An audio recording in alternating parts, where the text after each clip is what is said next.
Guys, Montee Ball is here. What's up, man? Oh my God. Fellas. That's wild. It's just wild that you're here, man. I appreciate it, man. I'm excited. I love doing this stuff. I Yeah. had the opportunity to chat with a few of the guys prior to coming up here, and I'm excited to get into it. Let's have You some rolled in fun. early, man. I loved it. Hey, man. What'd you tell me when you came in early? I told you. I still got it in my blood. If you're on time, you're late. Yep. If you're on time, you're late. Yep, So I love it. I showed up early and just ready to go. We're excited to hear your story, man. So he knows who's in the room. Raise your hand if you're PHP right now. So these are PHP guys, our IOP guys. That's right. great. And then alumni guys that are here. Man, it's almost like thirds. It literally is. That's very cool. All right, so let's start with some fun stuff. This is me as a fan before we get into the story, right? When you're lined up and you're looking across the way, who's the person that strikes the most fear in your heart? Oh, fear. That you're like, man, this guy's coming at me. Not that you're a fearful guy, but like, who have you played against that you're like, man? Bobby Wagner. Again, fear. It wasn't like you're afraid, but it's like, okay, yeah, I gotta know where he's at every single time. Gotta know where he's at every single time. And then, of course, my rookie year as well, we played Houston. J.J. Watt, of course, when he was there, we had to make sure we knew where he was at as well too. JJ's a bad dude. He is. I was fortunate enough to we were teammates in college, so it's fantastic to see what he did. But those two guys right there, for sure. All right, good. All right, so winning Big Ten championship. This is a this or that. Winning Big Ten championship or Super Bowl. Oh my gosh, lost the Super Bowl my rookie year. That's against Seattle and New York. I'd have to say the Big Ten championship, man. Really? The camaraderie that comes with college sports it's close to the heart. It's close to the heart. All right, running one back like a 100-yard run or a game-winning touchdown. Game-winning touchdown. All right. For sure, game-winning touchdown. Everyone wants That was easy. Everyone wants to be the guy. Here's another easy. Playing in front of a home crowd or the away crowd? Ooh, always will love Camp Randall, of course, and then obviously I grew up a Broncos fan as well. Living in Missouri, Denver was always my favorite team growing up, and so that was a dream come true to play at Mile High, Invesco Field, Sports Authority Field, now in Power Field, whatever you want to call it. But I'd have to go with home crowd. Home crowd. Home crowd. All right. How about this? Day game or night game? Night. Come on. Okay. Come on. Come on. Under the lights, No, dude. that's good. Yeah, honestly, playing under the lights it's magical, man. Under the lights at Camp Randall and under the lights at the Broncos Stadium in Power Field is something that literally I still dream about it. College atmosphere, pro atmosphere. College. Not even close. Not even close. Not even close. College. Again, 'cause you got that spirit, right? The just it's almost like, you know, when you look across the big pond and you watch some of those soccer games, right? Mm-hmm. Just that energy. You don't really get that in pros. Couple more. Pre-game hype or post-game celebration? Well, when I was drinking alcohol, it was post-game. But I'd have to go with pre-game hype, man, especially when you're talking about big games, right? All right. Homecoming game or rivalry game? Rivalry game. Homecoming is always you're playing a team that you're going to beat. Yeah, so your typically starters are done by third quarter. Have to go rivalry. All right, last one. Game film or practice on the field? What's the question? Like what? Which what one? do you mean? Like game field or Game or film. Game film? Excuse me. Or on-field practice? Which would you prefer? Were you a study getting the game room? Game film room? Practice, man. I mean, obviously watching game film is very important, but practice. Just doing the same thing over and over again, right? Just making sure that you know it. That's something that we really ingrained in us in college and then here at Denver as well. So walk us through just kind of your early years getting into football and what did that look like? Of course. Let's have some fun, man. My gosh, how it started. 8 years old, living in Wentzville, Missouri. It's about 40 miles straight west of St. Louis on Highway 70. Young kid, throwing the football with my cousin in the backyard. Nothing special, just throwing it. He catch it, throw it back. And then I ran inside and, of course, saw my dad watching TV. And I obviously knew that he was watching football and just started asking him so many questions about who are the zebra guys out there, what are they doing, why are they throwing the yellow towels everywhere, and then to who was the blue and orange team with the horse on them and all the above. And my next question was, I want to play football. And my dad was like, really? And I was like, yeah, I want to be a running back for the Broncos. And he was like, well, we got to get you started now then. And so that was the dream. Literally. The Broncos, running back for the Broncos. Yeah, I grew up, Terrell Davis was my idol growing up. My room was blue and orange all the way up until I left for college. No way. Absolutely. Manifested that, didn't you? Yeah, dream come true, man. And as we all know, right here in this room, you think you got one plan, right, set in place, but there's always, of course. So that's where it started, 8 years old. It is. Yeah. Yes, sir. 8 years old, just wanting to play a sport, right? Wanting to get out there and see what I can do on the football field, and just dreamt of being a Bronco. You had such a memorable career at Wisconsin. What are some of the things that stand out to you, the highlights? I mean, there's probably tons. But. Yeah, I most definitely blessed, man, to have that opportunity to go to a wonderful university, a wonderful athletic program, and played with some great guys, right? Russell Wilson, when he came over to play with us my junior year, J.J. Watt, Melvin Gordon, James White, a lot of these guys that did well in the National Football League, some of my closest friends still today. And so outside of the camaraderie, some of the friendships that I built, of course, just being dominant. We were steamrolling teams. Yep. Steamrolling teams, and I'll never forget it. So walk us through the emotion of getting drafted, and you're like, the guy handing me the ball is going to be Peyton Manning. Yeah. What is that? What does that feel like? It was crazy, man, because I didn't want to go to New York for the draft because I wanted to spend it with friends and family, right? Because you only get a +1 there. I was like, I want to spend it with my friends and family. So we were in Madison, Wisconsin, just at a hotel, and I knew I wasn't going to go first round. My agent was like, okay, yeah, you're not going to go first round. I don't think they're going to take a running back at all first round, but second round, second day, you got a chance. It was crazy. I had my phone set up. Everyone was having a good time behind me, and I was just playing with the Rubik's Cube, just super nervous. Then all of a sudden, it started to ring, of course, a 303 number, and it fell off the table. I picked it up and answered it, and it was John Elway that was calling me, and he asked me if you want to be wild. a Bronco. Yeah. And dream come true. You're like, let me think about it. Yeah. And so, of course, you're right. But once all that got taken care of course, then they announced it, obviously, at the draft. We had a good time. And then, of course, which we're going to get into it, obviously. I'm in recovery now, but at the time I wasn't. Went out to the bars, hit the streets, and got this long text. Didn't know who this person was till the end of it. Just looking forward to winning a championship with you, et cetera, et cetera. And at the end, it said Peyton Manning. And I was like, what? You saved that text, right? Oh, yeah. Please tell me you got a screenshot of that or something. Yeah. And I was like, oh, my gosh, Peyton just texted me. And I was starstruck, of course, when I met him. Because I was like, dude, I was playing you on a video game when I was 10. Right. Yeah. That's awesome. So you wrote this book, Nowhere to Run. Yeah. Tell us a little bit about what inspired you to tell your story and your journey. A lot of things. You don't know what you don't know. And then for me, at least, once I went through recovery myself. So to the IOP guys in here, I went through IOP myself, but once I completed IOP and therapy, actually once I just went into just individual therapy, of course, after the IOP, which is obviously individual, family, and group, just went strictly to individual. And my therapist could tell, of course, that I was struggling really with opening up. And he said, just start journaling. He was like, just start to journal, because he knew, of course, my background, which I'm sure a lot of us can relate to, right? In our culture, that being men, right? We don't have these type of conversations. We wear that mask proudly, unfortunately. And so he saw that I was struggling with opening up. So he said, just start journaling. And before I knew it, I had 80,000 words. And of course, I had someone edit it and do all that jazz. But it really helped me to put things to rest. Yeah. Right. Tell us about, as much as you're willing to share, about just the alcoholism and addiction, and just kind of your journey with that. Of course, I'm an open book, and hopefully one thing everyone will take from today. Again, I'm not the almighty, I know everything, but don't be ashamed. Don't be ashamed. It's easier said than done, of course, but for me, I'm not ashamed of my past, and people will try to make you feel ashamed. Yeah. But for me, my father's in recovery from alcohol. My grandfather, paternal grandfather, of course, that being mine, passed away. Just organs failed on him from drinking. And I have an 8-year-old child, and so I'm 8 years in recovery. But for me, that relationship really started to strengthen when I was in college. which was my junior year actually in college, which was my best year on the field, but it was my worst like experiences off the field.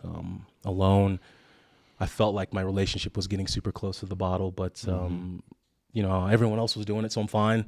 I don't think I have a problem. And of course, who's going to listen to the guy scoring all the touchdowns complain about his relationship with the bottle? That's what I thought, of course. And so I bottled it up and kept it all to myself. And as I continued to excel, I almost wish that I didn't excel the way that I did, because I would have saw the red flags earlier, as opposed to having to hit that rock bottom. You think some of the success kind of overshadowed some of the addiction? Absolutely. And I'm sure a lot of people can relate to that, right?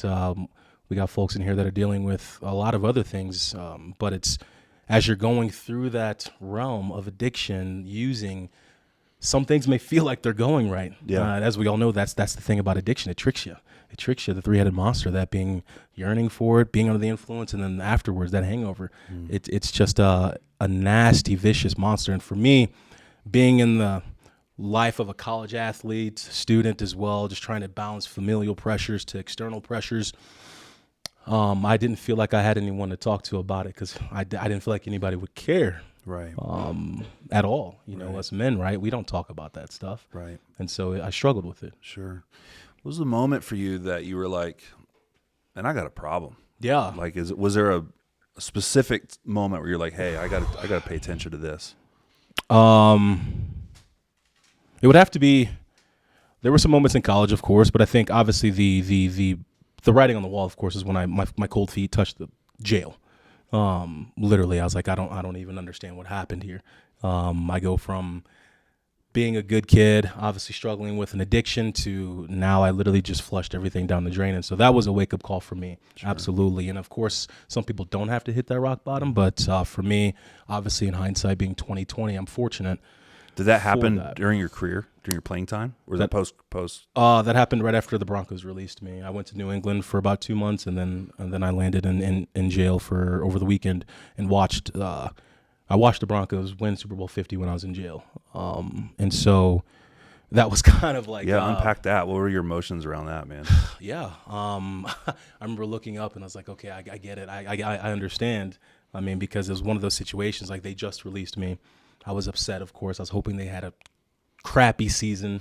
And, of course, they go on to send the Patriots home. So they sent me home twice and then go on to win the Super Bowl, which they most definitely deserved. But it was something that I needed, because the cellmates that were around me, of course, their family said, hey, Montee got arrested. And they're like, wait, that looks like him right there. And they were telling me, that's supposed to be you on the television. You're supposed to be an idol to our youth. And at first I was like, it's the pot calling the kettle black, literally. But like you're in here with me. Yeah, but I understood where they were coming from. I did. What was your family? What's going on with your family and the role that they played around all this stuff? Do you have support, or were they involved? Or they were involved, heavily involved. And so once I got out, did 3 days over the weekend or whatever it was. My mom's got a lot of experience with this, with my father. So they had me when they were 19. And my father stopped drinking when he was 23, but so she's had a lot of experience with it, unfortunately. And so I remember she was crying and telling me I need help, that she's feel like she's lost her son, and that I need to figure out what I need to do next. I need to get into treatment somewhere, somehow. And so I did. I'm fortunate to have had that family support. Yeah, so they were kind of using some of that loving leverage to get you to go. And absolutely. It's a crazy story, man, how it all played out, like how my son came into my life, because I was living in Wisconsin at the time when the house of cards just came crumbling down, literally. And once I got out of jail that weekend and, had pending charges, obviously had a court date, et cetera, I got this random text from a woman here in Colorado that's saying that she was 7.5 months pregnant. And then I was like, excuse me? Wait, what? Yeah. And come to find out, yeah, I am the father, and completely changed my life. Yeah. Tell us a little bit about your boy. My son, yeah, Maverick is his name. Yeah, I love that name. Italian, Hispanic, obviously African-American as well. He's got a short fuse. Yeah? Very short fuse. Where's Melissa? I most definitely blame his mom for that. But the thing is, I can talk forever, of course, about my child, what he loves doing. He's got a green thumb, but I will say to you all, one thing that really helped me, like when I was throughout my journey, I kept, like these 8 years of being in recovery, I kept saying, I got sober for my son. I got sober for my son. And I still see my therapist today, and he's like, no. He's like, you got sober for yourself. Sure. First, and then everyone around you was going to reap a healthy, happy Montee. Yeah. The guy that they remember. Yeah. It does seem to start that way, though. I mean, I felt that way when I was here. I was like, man, I'm doing this to get my family back. I got to get my family back. Of course. Yeah. And it took me a while, through the help of the therapist, to eventually get to the place where, like, no, I need to do this for me first. And then that's, that'll come. And that, if you do the work. So. Of course. Now, that's why I love the fact that, excuse me, I had the opportunity to chat with a few guys over there because, again, it's a forever journey. I'm 8 years. I feel strong in my recovery, but as we all know, something can happen, and I can feel like I need to go back to the bottle, and so I stay on top of it by still seeing my therapist. But I love hearing people's stories. I love understanding how people got here. Yeah. What their goals are and what they plan on doing afterwards, because that's the real work, of course, is happening here, but afterwards is some of the real work too. Yeah. I want to dive into a little bit about what you're doing now, and then I want you guys to be thinking through some questions for Montee too that we could be asking them, and if you're open to that. Absolutely. Some great shoes, by the way, man. You think I could pull those off? I don't think I could. $35 from Amazon. $30 pants from Amazon. Dang. $25 shirt from Amazon. Dang. Hopefully they're paying, and they're not paying me. This episode brought to you by Amazon. I think they're doing fine without our Valiant endorsement. They don't need folks to. But yes, Bezos, you guys can ask me cool. anything, dude. I'm literally an open book. We'll talk a little bit about what you're doing now, because you've kind of turned you're full circle. Of course. Industry. Yes, sir. For me, it's I grew up, my household. My older sister's a clinical psychologist out in Virginia doing. Providing therapy for military families. And so she went the psychology route, I went the sociology route. And again, she diagnosed me with alcoholism at the dinner table when I was like 16. And I was like, nah. Like, come on. I was like, nah. Come on, sis. And she was like, yep. And, but I bring that up because I wanted to, obviously, afterwards, I really struggled with that identity crisis. Like, I knew my time was coming to an end with Denver. I knew it. And that's when I panicked, and that's when my drinking increased, and that's when I got angry, because I knew that I kind of flushed it all down the drain for a bottle, angry at everyone else except myself, of course. Right. But so for me, it was once I went through that identity crisis of like not knowing like what other skills do I have, what else am I good at? I don't even know what I like outside of the game of football. Once I was able to work through that with my therapist, I felt like I wanted to learn more about this behavioral health space. I wanted to learn more about what it is that I struggle with. I wanted to learn more, like, why did I go down that path? I grew up in a 2-parent household. Parents are still married today. I grew up in good neighborhoods. Like, why me? But as we all know, of course, it doesn't discriminate. But I just wanted to learn about all that stuff, because it's not only impacted me, it's impacted some of my family members, of course. And as we all know, we're all either indirectly or directly impacted by it. And so I wanted to learn. And I just started to learn as much as I can about it. And then I figured, hey, this is starting to fill my cup as I'm learning about it and as I'm helping other people. And so it's just been a beautiful journey of, turning those lights off. You're a recovery coach now. I am. Yeah. I am. Sorry, I didn't even end up getting to that's great. The answer. But I am a recovery coach now. I see some guys and gals nowadays, but who need some help, and also clinical outreach manager as well for a facility. And so, again, it's still this journey of learning, because I eventually, obviously, want to start my own. All right. Yeah, and so it's close to my breaking heart. news on the Valiant Living podcast. yeah, it's close to my heart, man. That's awesome. I want to go back to something you said a minute ago, because I relate to it. And I think a lot of guys will relate to it. A lot of us guys find ourselves here at Valiant. And I want to be careful how I say this, but I think you guys will know what I mean, where in a lot of ways we've reached success externally in our fields. Yeah. There's a lot of external success. There's a lot of, hey, we're kind of killing it externally, but then our inner worlds are they start falling apart, and there's addiction, all these different things. You obviously at the highest level reached the pinnacle. I mean, as a kid, if I could just be a running back for the Broncos, and you reach that point, and on the outside you think, well, why do you have problems, man? Right. You did it, And you mentioned identity. speak to that. Speak to like how does that happen for us where, you know, we reach our goals, we're doing the stuff, we're crushing it, we're killing it, we're making money, we're doing the thing, but we're still not finding the brilliant question. I mean, so many things go into it, obviously, your upbringing, et cetera, but I think, of course, right, we talking about men, talking about our circles, talking about the locker rooms we've been in and out of, right, that is just not something that is in our culture where we want to lean on the guys next to us and cry. Celebrate successes, et cetera. Outside of sports, we don't create those spaces to be like, hey man, how are things going on at home? Like, be real with me. And so I think it's important, of course, for us to continue to create those spaces. But for me, that identity crisis that came about because that's all I knew. I knew how to engage with my guy friends just in that avenue, just with that face on, that mask, as opposed to really opening up and peeling back the layers to figure out what's going on. And so I know for a fact that there are guys in here right now that struggled with that identity crisis, that being myself. And I know that there's guys and gals outside this room that's struggling with it as well. And so I love the fact that we talk about this stuff because to make this relatable, of course, you don't have to relate to the NFL guy that played with Peyton Manning, et cetera. We all had a job. We all have jobs. We all worked at jobs for a very long time. Mm-hmm. People get laid off. People get fired, and they deal with that crisis. And so to me, what I was able to learn was that no matter when things are going great, you still can be susceptible to a substance. Yeah. And I did a whole big circle right there of getting to the answer, but no, that's it's really how it felt. It's helpful to hear because I think it wasn't for me until I got into rooms here at Valiant and there was that rigorous honesty and openness, and we started actually like hearing guys, you know, open up and confess to things, and then realizing how much I needed that connection in my life to begin the healing journey. And I laugh because it's like sometimes it ruins you for the work. Like when I left Valiant, I was saying the most awkward stuff to people. You know, it's like we're in the grocery store. How you doing? And I'm like, way oversharing. I'm like, I don't know. I've been in a room with guys for the last 90 days talking about all kinds of stuff, you know? So you got to almost have to learn how to re-engage with the world again, but it becomes a critical part. I mean, a big part of Alumni for us and why we want to continue to grow this program is we need to stay connected at that level.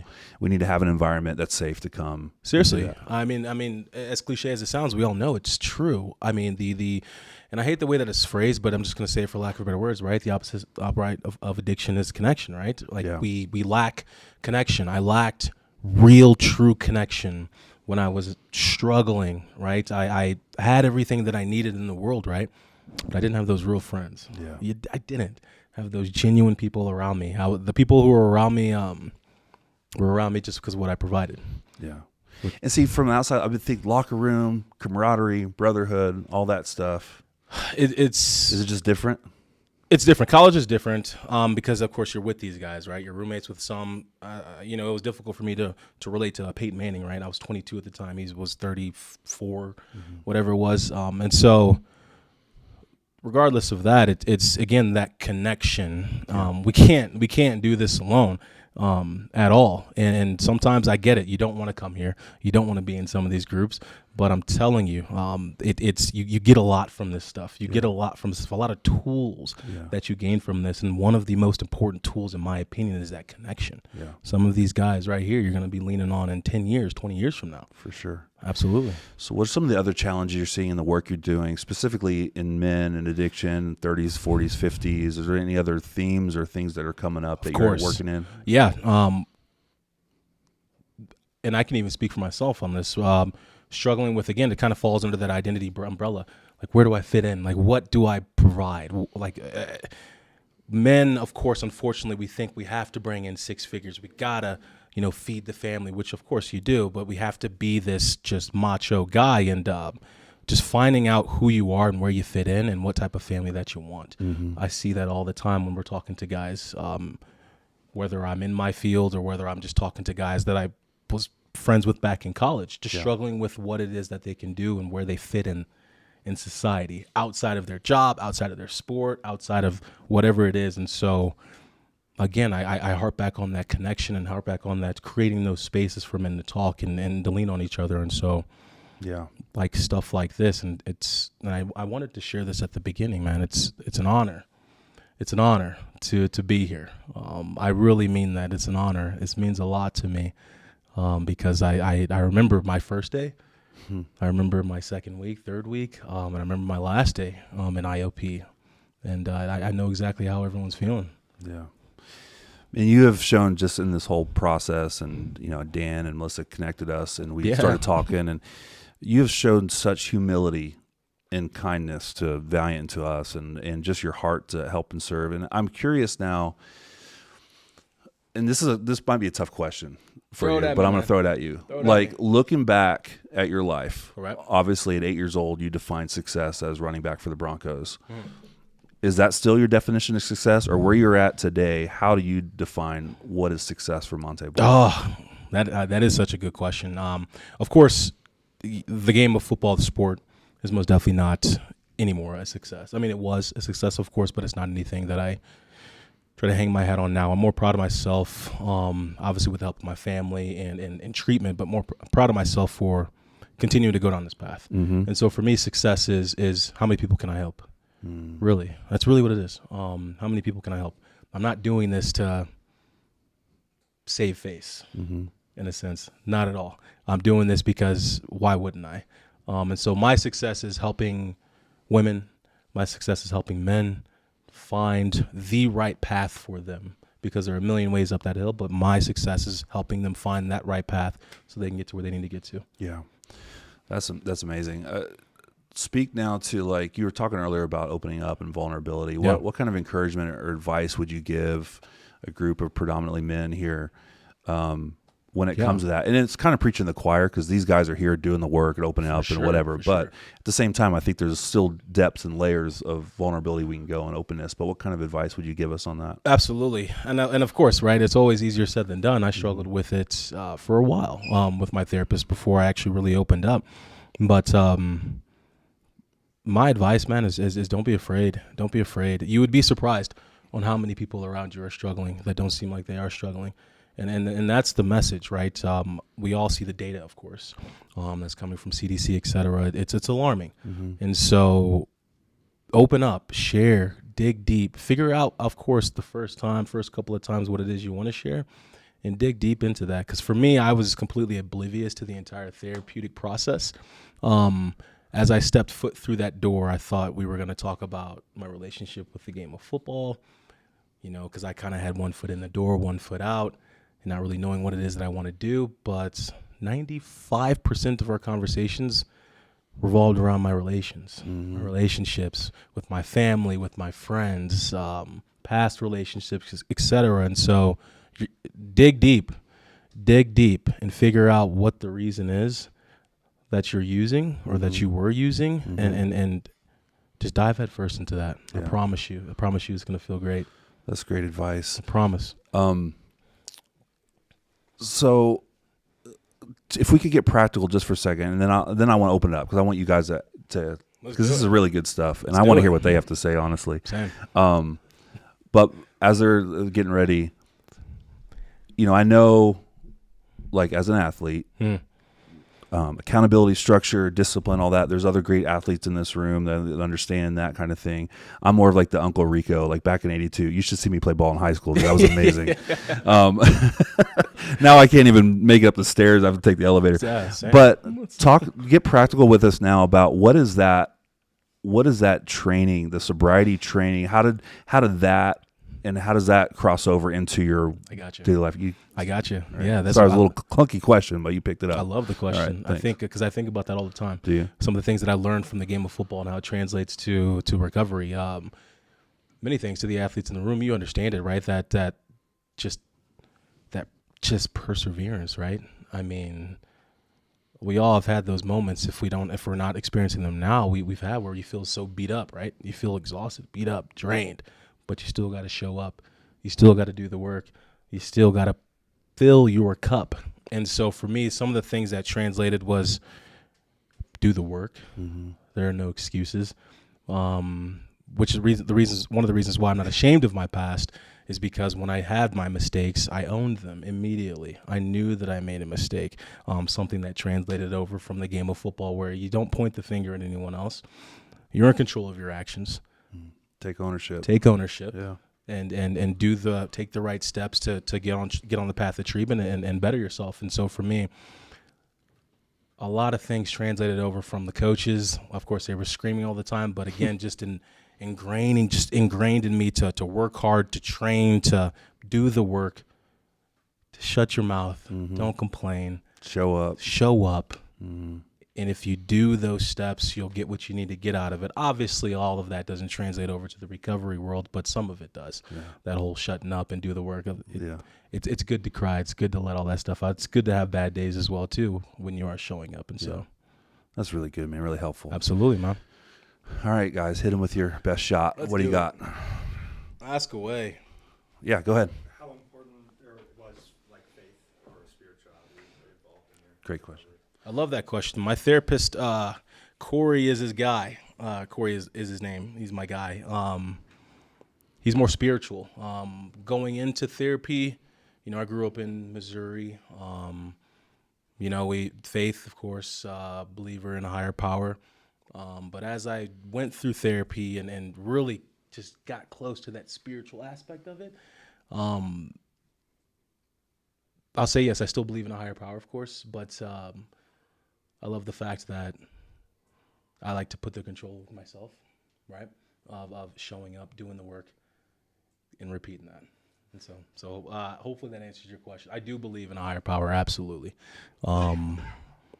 because I do like to lean on that sometimes when I don't have the answers, but there was a transition that happened. Big Ten guy here, Montee? Yeah. Iowa? Dude, I was so close to going to Iowa. I took more official visits to Iowa than Wisconsin. I got to see you Camp Randall a couple times. Who do you hate playing the most in the Big Ten? I love that question. Question for someone listening. Who do you hate playing the most in the Big Ten? I loved playing. I hated playing at the Buckeyes, man. Gosh. Dude, I beat them we beat them my sophomore year. When, Casually just said we beat them. Not we played them, but we beat them. when you guys were ranked number 1 in the country. We got you. We got you. We got you. But He said you guys like coach was playing. yeah. When you guys. I'd have to say the Buckeyes, man. Really no team that I hated playing. I mean, I hated going to Iowa City because it stinks. But, literally, but a lot of respect for the program, of course. I literally almost went there. Buckeyes. Buckeyes, They're man. the worst. Gosh, they're just some cheaters, man. They were paying players before. The nil deals. No, the phenomenal program, of course. I'm just still a little senior game. I fumbled on the goal line. Ryan Shazier. I still have nightmares. Did you really? Yeah, man. Wow. You still doing work around that? I think I'm gonna throw my name back in the hat.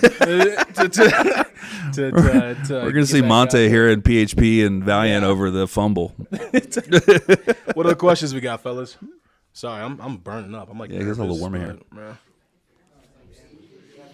Is it pretty hot in here? Okay. Yeah, it's not you. It's it. Oh, okay. What other questions? Fire them away, or I can throw out some things. The Players Association had Ooh. nowadays it's all over the place. You hear about players going into player protocols Yeah. and stuff for X, Y, and Z. Is that a thing back in 2015? Less incumbent, less now? That's a good question, man. The NFLPA, I'd say, obviously, with time, and I think, of course, when we talk about society as well now, right? After Kevin Love did his whole thing, there's been this big boom of folks wanting to open up and talk about mental health. And so, yes, they had things before, but they have things better now. So we're fortunate to have they'll send us to treatment. They will do some things for us. And I think now I'm pretty sure every single team has a psychologist, part of their team now, which I think went into effect maybe 4 years ago. Better late than never, but God, I know. gosh. You don't think that some of these guys, and of course, even women's sports as well, need some med management or some For sure. You know what I mean? It's like, Yeah. or something like Yeah. so. Yes, there are some programs for sure.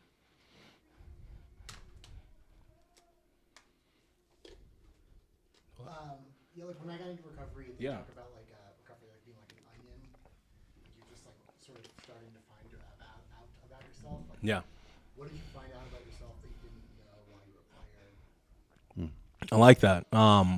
Social anxiety. I have very bad social anxiety, which Really? is it's very bad. I mean, Which is right. No. I take zero offense. It was, which is why we used to drink so much. Like, I was the type where I never would drink alone. Never cared for the taste of alcohol. But when it was time to go out or time to do anything that involved cameras, fans, whatever that is, I would just crank out like 6 or 7 shots just to kind of loosen myself up. Then I'd feel fine. And so I learned that I struggled a lot with social anxiety. I'm on anxiety meds now. And I'm also bipolar as well, which came about too. And so I was like, well, my dad's bipolar. So I was like, and there it is. And so, again, learning a lot about myself, obviously understanding at times when the inability to control my emotions. Yeah. Again, not making any excuses, but as we all know, right, I was chemically wired in a different way. Totally. Well, there's a difference in reasons and excuses, right? There's the reasons. Doesn't mean it's excuse, but yeah, for sure. So great question. That is a great question. And again, it just goes back to just like go through this process of wanting to learn about who you are, man. I mean, gosh, that's so much of it. So much of it. Did you ever? I did. Thank you. Sorry. You mentioned that what you're doing right now gives you great joy, pleasure, helping others. How do you define success in what you do right now? Of course. Many of us are employed and we hang out with these guys. Yeah. And we try to. I think obviously in this space, success is could be many different things. But the low hanging fruit is success is how many people can you help? How many people can you get back on track, right? Because obviously us all, we fell off that track, including myself, right? And then how many can we help to get back on? For me, a story that I would love to share, of course, a gentleman that I helped, he was struggling with how to open up to his family about what it is that he was struggling with, because as we all know, right, that familial pressure, right, those conversations are so emotionally packed, right? When you're having those tough conversations with mom, dad, sister, brother, wife, husband, whatever it may be. And so he really struggled with opening up to his family about where he's been, what he's doing. And that's what he would always talk with me about. And I was able to, of course, literally help him break bread with his family and completely changed his life, because he was under the impression, of course, that his family would be super judgmental about it for the right reasons. He knows them better than I do. He's got his experiences. But surprisingly enough, and fortunately enough, they were quite receptive to what he was sharing and wanted to support him. And so it's more times than not, we tend to dwell on, or rather fill our minds with the worst possible outcomes. Yeah. Right. Well, I love that too, because I think there's so much success in the small wins. I know in my schema, entitlement and grandiosity, all that's in there, right? And so to me, it's not a win unless it's massive and huge and public. But as you're describing, I'm like, that's so cool, man. The small wins is, showing up for your family and being with them and celebrating day-to-day sobriety, all that stuff. It is, and that's why I really love doing this stuff, man, because literally, as I explained earlier, I know that my dad is still he's in recovery and he's doing well, but I know what he's thinking, right? I know that my grandfather didn't make it to cousins, but outside of that, I know some like guys here or some of my close friends. It's every single person is either indirectly or directly impacted by it, and so it doesn't feel like a job to me. Like, why wouldn't I do this? Right. Why wouldn't I do this? Yeah. I love it. And so, Coach. So 8 years in. Yeah. What does your recovery program look like today? Brilliant. I still see my guy today, my therapist. And so, again, I know that there's a million ways up the hill, but after IOP, I just stuck with him. Because for him, a little bit about him, he's open, of course, but his drug of choice was cocaine, and he was a guitarist. He would open up for like Metallica a few times, touring, so that lifestyle, of course, right? And I was like, I understand. Where it's just all that comes with that. And so we got that connection. So for me, it's I see my therapist. Obviously not as much anymore. I say that now maybe once, maybe twice a month. But outside of that, I love meditating is huge for me. Obviously, my child takes up a lot of my time, but in service, man, really fills my cup and helps me to walk the walk, right? There's always room for improvement. There's never a moment in throughout my 8 years where I felt like, okay, I got this, I'm good. I don't need any more help, because unfortunately, I know it's just right around the corner where I'll get that urge, and I need that toolbox, right, to combat that.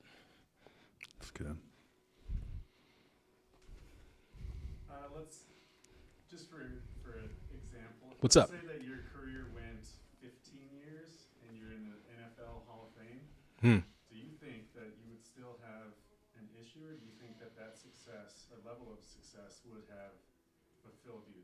Yeah, wow, That's a really good question. absolutely.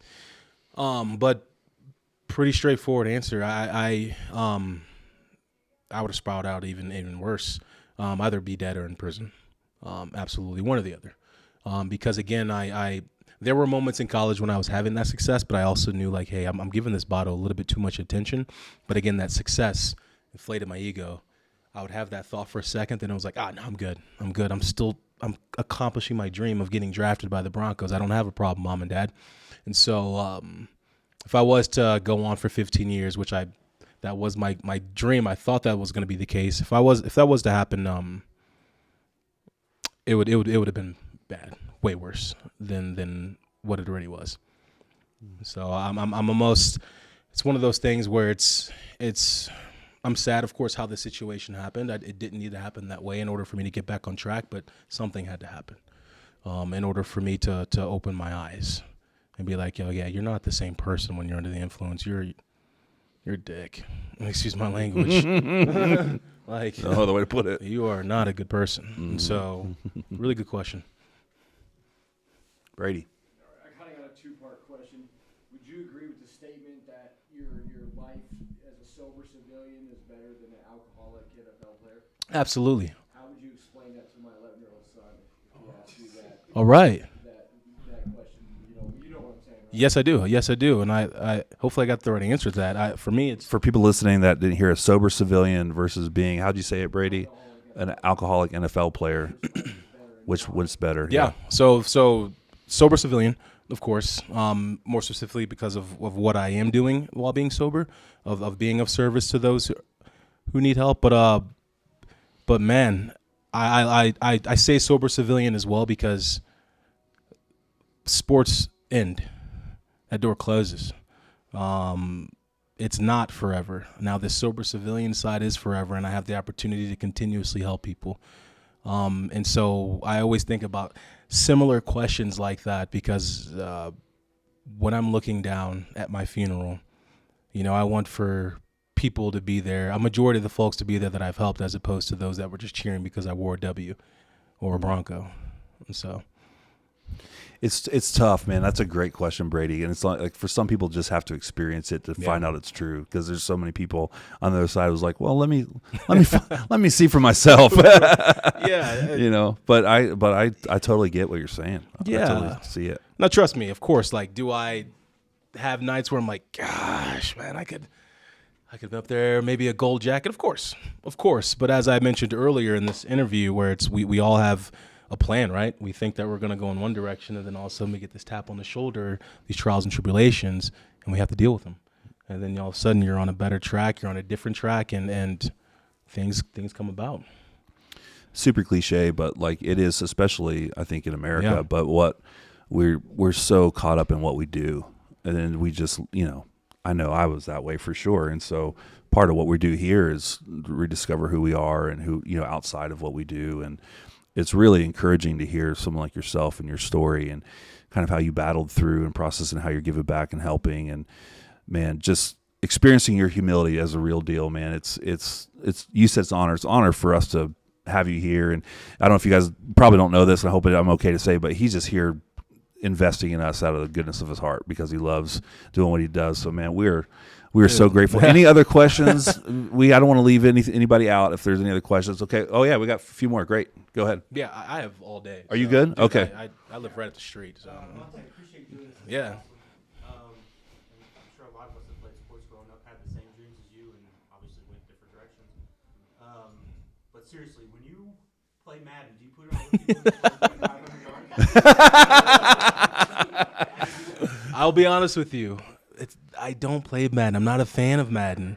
I think when it comes to sports games, that's the bottom of the barrel. Whoa, hot take. NHL. Chell, dude. Chell, I think, translates the best. I think it's from actual real, as if I played in it. Right, yeah. But feels more real, in my opinion. It's NHL, then it's FIFA, and then I'll play a little Madden. But to your question, no, you got to go all Madden, man. You got to go all Madden. Panthers? Oh, you talking about? Oh no, Blues, of course. Growing up in St. Louis, but mainly Blackhawks. Yeah, I didn't really care too much for the Blues. Blackhawks, Bruins, were the two teams that I'll pick. Yeah. That's a good question. There's a couple more. John. What's up, man? My question, I guess, is 8 years of recovery, living day to day. Is there anything that's like you still struggle with, that's kind of gnawing at you? Yeah. Of course. I love that question. It's an opportunity to be vulnerable. Yeah. Of course, I'm not ashamed of my past. That's a fact. But of course, there are still times where I'm like, gosh, like that was a bonehead mistake. Like, wow. And so at times I still struggle with just causing trauma for someone else. You know what I mean? And so that's always something that will live with me forever. But thanks to therapy, of course, and everything that I have in place to help me keep going has been great. But I still at times struggle with that. Is that the shame? So I relate to that because I feel like the further I get in my sobriety, it's almost the more I wake up to how much trauma I've caused. Yeah. I almost feel more sorrow now than I did in the discovery phase because I'm becoming more sober-minded and I'm like, gosh, and it can take me down shame rabbit holes so fast. I would think it would get better, but I'm almost getting worse in that category. Absolutely. Is that what you're talking about? Yes, sir, man. You nailed it right there where it's the further I get away from or whatever, the drunk Montee, right? The more I'm like, oh, why did I have to go that route to get to where I'm at here? But again, with therapy, and I'm sure you all are hearing this right now throughout the program, where dwelling on the past is nothing for you. Obviously, easier said than done. But again, you need those tools to help you get over those hurdles. And so, I still struggle with that at times. I do. I do. First of all, really enjoyed hearing your story and just having you share. But you mentioned that the Players Association is a little bit more on top of this. Yeah. They have psychologists maybe in every team. Do they have a passive perspective about that? Are they just kind of waiting for players, or are they actually really going after and trying to identify kids that are struggling before they get? Yeah, that's a really good question. I would say more passive though. Unfortunately, it's because it's still taboo. It's still, we don't want to talk about that. We don't really want to allocate too many funds in that direction because of course they have the ability of just dropping a guy. Like we'll just get you off the team, of course, which is obviously not the best route to go. But I have an example, and so. There are moments at Wisconsin where I've been trying to do some things, obviously with the athletic program at Wisconsin, but I would always have a special place. I love Wisconsin. I always love Wisconsin, but we had some tough conversations. I tried to start some programs there when I was still there, but it was, our guys and gals don't have any problems. Our student athletes are doing just fine. Again, we don't need to reallocate some of the funds in that direction, and so it's in a sense a lot of these programs unfortunately don't want to highlight that because they don't want that to be the spotlight, which is such a poor way to think about it, in my opinion, because we all need help in some way, some fashion. And so to your question, yeah, it's passive. I was fortunate enough to my running backs coach, who's now the running backs coach for Miami. There was one moment he pulled me to the side because he could smell it on me, and he asked me if I need any help, and I told him, I got it under control. And so there were moments in my life where I had some of the guys, coaches, try to help me, but I was doing what everybody else was doing, but not understanding how it was impacting me compared to them. Just a follow-up to that. Yeah. When you were a player, what percentage of your teammates were also struggling with something? Oh, man. I would go as high as for sure a third, 100%. Like that's not gonna make any sense, but I'm 33% for sure of that football team. I know for a fact. I'd bet my bottom dollar on it. Struggling with something, mainly pills, of course, just because it's accessible, right? My back is hurting. Here's a painkiller. And I would say then upwards to 2/3. So that other third would be guys that were seeing people for help. And then, of course, the other third was just chilling, just in their active use and being fine. But, well, not being fine, wrong word. But, again, I would say a third. Back to the original question, a third, for sure. I know it. And, unfortunately, some of those guys are not doing too well right now. I think we have one more question, and we'll wrap. Oh, you got one over here? Well, yeah. Go. Did I? Yes, I did. I did. And that was kind of when I forgot to, it was you, the faith question. It was you. And that's kind of when that transition happened. Although, I'm still a believer in the higher power, but I learned a lot throughout the 12 steps. I learned a lot about those group sessions. I learned a lot just of where I want to align myself with my higher power. And so, but I did.